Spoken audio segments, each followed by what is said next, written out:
عناصر کیا ہے اس کو سمجھیے اور ان کی عظمت کیا ہے اس کو پہچانیے۔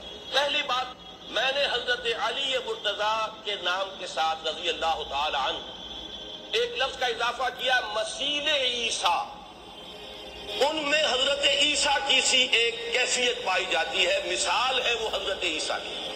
بہت سے حضرات اچھے بڑے پڑھے لکھے لوگ، دینی مزاج رکھنے والے، وہ بھی چونک گئے، آج تک یہ لفظ نہیں سنا۔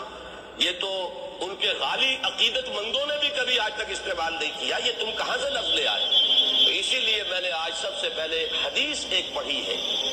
یہ حدیث مسند احمد میں ہے، امام احمد ابن حنبل اپنی مسند میں اسے لائے ہیں۔ اس کے علاوہ مستدرک حاکم میں ہے، کامل ابن عدی میں ہے۔ یہ تو ہے جو اہل سنت کی کتابیں ہیں حدیثوں کی، اور خود اہل تشیع کے ہاں نہج البلاغہ کا جو مقام ہے وہ آپ کو معلوم ہے۔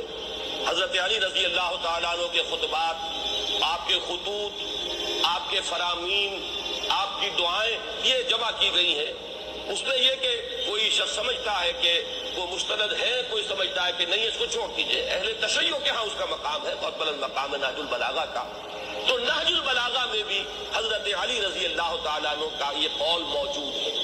گویا کہ اس کی صحت پر اہل سنت اور اہل تشیع دونوں متفق ہو گئے۔ میں وہ بات کہہ رہا ہوں کہ جس میں کوئی اختلاف اور افتراق نہیں۔ یہ ایک حدیث ہے جو میں نے آپ کو پڑھ کر سنائی، یہ مسند احمد کی روایت ہے اور مشکات شریف کے اندر بھی موجود ہے۔ راوی اس کے خود حضرت علی ہیں رضی اللہ تعالیٰ عنہ۔ میں نے آپ کو سنایا تھا، پھر الفاظ سن لیجئے، ایک لفظ غور سے سنیے۔ عن علی رضی اللہ عنہ، روایت ہے حضرت علی مرتضیٰ رضی اللہ تعالی عنہ سے، قال، انہوں نے فرمایا، قال لی رسول اللہ صلی اللہ علیہ وسلم، کہ رسول اللہ صلی اللہ علیہ وسلم نے مجھ سے یہ فرمایا۔ حضور نے یہ ارشاد فرمایا خود حضرت علی سے انہیں خطاب فرماتے ہوئے۔ کیا فرمایا؟ فیک مثل من عیسیٰ، اے علی تمہارے اندر ایک مثال ہے عیسیٰ کی علیہ الصلوۃ والسلام۔ اب وہ کیا مثال ہے، کیا مشابہت ہے، کس پہلو سے حضرت علی مثیل عیسیٰ ہے رضی اللہ عنہ وعلیہ الصلوۃ والسلام؟ میں جب دونوں نام میرے جملے میں آ جائیں گے تو ایک صحابی ہیں، ان کے لیے رضی اللہ تعالی عنہ کے الفاظ کہوں گا، ایک رسول ہے، نبی ہے، ان کے لیے علیہ الصلوۃ والسلام۔ دیکھیے، یہ ڈاکٹر اسرار صاحب ہیں، شیعوں کو خوش کرنے کے لیے انہوں نے کیسی روایتوں کا انتخاب کیا ہے کہ جو بالکل آخری درجے کی، اور خاص کر احمد بن حنبل کا حوالہ دے رہے ہیں۔ اور احمد بن حنبل کے بارے میں جو تحقیق ہوئی ہے وہ یہ ہے کہ یہ تقیہ کیے ہوئے تھے اور یہ شیعوں کے امام ہیں اصل میں، اور یہ مشہور کرا دیے گئے سنیوں کے امام۔ اب وہ ساری روایتیں اسی انداز سے لائے ہیں جن کا رد کیا ہے امام بخاری رحمۃ اللہ علیہ نے، کیونکہ یہی احمد بن حنبل ہیں جو روایت لائے ہیں کہ نبی علیہ السلام نے اپنے بعد علی رضی اللہ تعالیٰ عنہ کو گویا وصیت کی تھی کہ ان کے بارے میں۔ پھر یہی وہ احمد بن حنبل ہیں جو کہتے ہیں کہ عثمان رضی اللہ تعالیٰ نے قرآن میں تھوڑی بہت اس کو ترتیب دینے میں کچھ اپنی طرف سے بھی مداخلت کی۔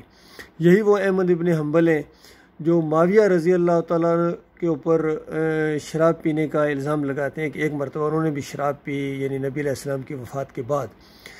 تو آپ غور کیجئے، یہ ڈاکٹر اسرار ذرا اس کو ہوش نہیں ہے کہ یہ کس طریقے سے یعنی عیسیٰ علیہ السلام کی گویا توہین کر رہے ہیں، اور کس طرح ان کی مثال ان کے اندر ہے، اور پھر الزام لگا رہے ہیں نبی علیہ السلام کے اوپر کہ نبی علیہ السلام نے اس طریقے سے فرمایا۔